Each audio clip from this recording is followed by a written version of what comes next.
भाषा गौरी, अरबी, अवधी, मगही, बुंदेली, बघेली, भोजपुरी, बांग्लू, ब्रज, मैथिली, कन्नौजी शब्दों का तालमेल है। इसमें बुंदेली मगही गाली यानी गाली का प्रयोग है, विशेष रूप से उन गालियों का जो एक माँ, मौसी, बुआ, आजी, दादी आदि बच्चों को लाड़ में कहते हैं।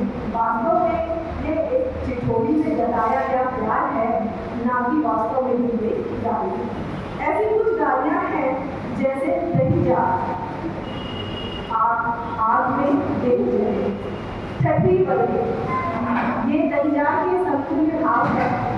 सानिध्य में भवानी आए और धरती थके धरती का बोल। सुनिएगा मेरी कहानी।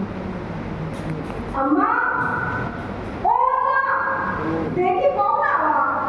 अरे दहीजा धरती पर कौन आ रहा है? जब धरती थके आसमान से उठाओ है बुआ के शोर से सारा घर गूंज उठा। अम्मा एकदम चुप हो जाती है और आश्चर्य से कुछ होकर दरवाजे की खिड़की देखने लगती है। दादी की भी पोपले मुंह में एक मीठी और गर्व भरी मुस्कान आ गई और वो अपना चश्मा धोखे से पोंछते हुए ठुकुर करके द्वार तक पहुंच गई। तब तक बड़ी बिट्टी लोटा का गुड़ लौंग का भार बना लाई और बुआ के सिर से उतारने लगी। बुआ दादी से कस में लिपट गई और दोनों की आंखों में आंसू बह गए। दादी बस इतना ही बोल पाई कि बिट्टी तनी जल्दी आवा करा, का भरोसा हमार, आपको पता आम ठहरी कब टपक जाए तो वो भरोसा का। बुआ दादी से लजाती भी बोली, हाँ अम्मा तुम क्या बोले तो कहाँ जाओ, हम सबका छोड़ के नत बहू का निहारन करके गुनाह हम देखते हैं। दादी इतना सुनते ही अपने मुंह में फिर से गर्भ भरी मुस्कुराहट से भर गई।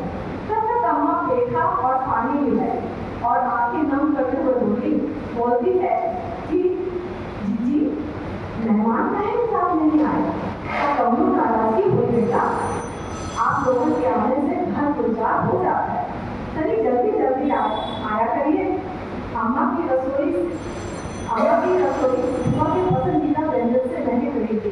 बाबूजी से रखा नहीं जा रहा था, वो भीतर बाहर करके थक गए तो बुआ की बदली खटिया में बैठ गए और बोले कि चला दीजिए थोड़े बहाने हम लोग सबका लिए एक पकवान मिल गई, नहीं तो वही दाल भात रोटी और मुस्कुरा गए। तभी बुआ ने बाबूजी के सिर पर चपत लगाते हुए बोले, क्या हुआ बेटा बेटी सब बड़ा लायक हुए हैं पर मस्करी न शुरू हो। और भौजी की तरफ देखते हुए बोले, बबुआ हमारा थोड़ा झटके सा आ गया है, ठीक से खाते पीते न आएगा। तब तक बाबूजी को मस्करी सूझी और वो बोले कि हम सबको बिल्कुल तक है, तू अपना बतावा तुम्हारा सास और कैसे बाकी तने भी बहुत झटकी दिखाती हो। बुआ मुस्कुराकर बाबूजी की तरफ चाय का प्याला पकड़ा दी और दोनों भाई बहन संतुष्ट होकर ऐसे चाय पीने लगे जैसे सालों से चाय के तरस रहे। बाबूजी को जैसे कुछ याद आया तो बच्चों की तरीके तरह दौड़ कर गए और बुआ का झोला उठा रहे। तो बुआ के साथ दादी को भी हंसी आ गई। बुआ के झोले से उनकी दो धोबी के साथ छोटी छोटी ढेर सारी पुतलियां निकल आई। ये देख सबकी आंखों में जमा छा गई। सबको मालूम था कि बुआ जब आदि कुछ न कुछ सबके लिए लाती, हमारे लिए तो दूसरे के कपड़े, अम्मा के लिए टिकली सिंदूर डिबिया और बिछिया, बहनी के लिए सलवार सूट और बाबूजी के लिए शुद्ध धोने के बने पेड़े थे।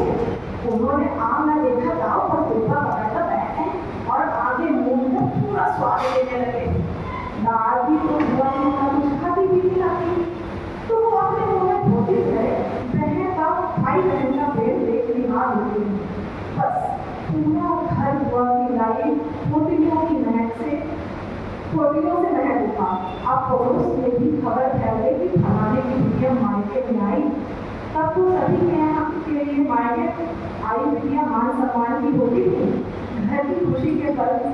सुगंध उनके लाए सामान की नहीं, बल्कि उनमें शामिल प्यार और अपनेपन की होती है। जो सबका ध्यान रखकर बांधी गई होती है। अम्मा हमेशा की तरह युवक के पास आकर जमीन पे बैठकर बोली, जी काहे इतना परेशान होती हो, इतने दूर से बांध समेत कर लेकर चल रही है। आपके आशीर्वाद से सब कुछ तो है घर में। जाने है भौजी, जाने सब कुछ है, पर काय करे, हमारा मन नहीं माना, कहकर नम आंखों से भाई को निहारने लगती है। और वही रिश्ता कहाँ मैं वो रिश्ते उन रिश्तों में धन्यवाद।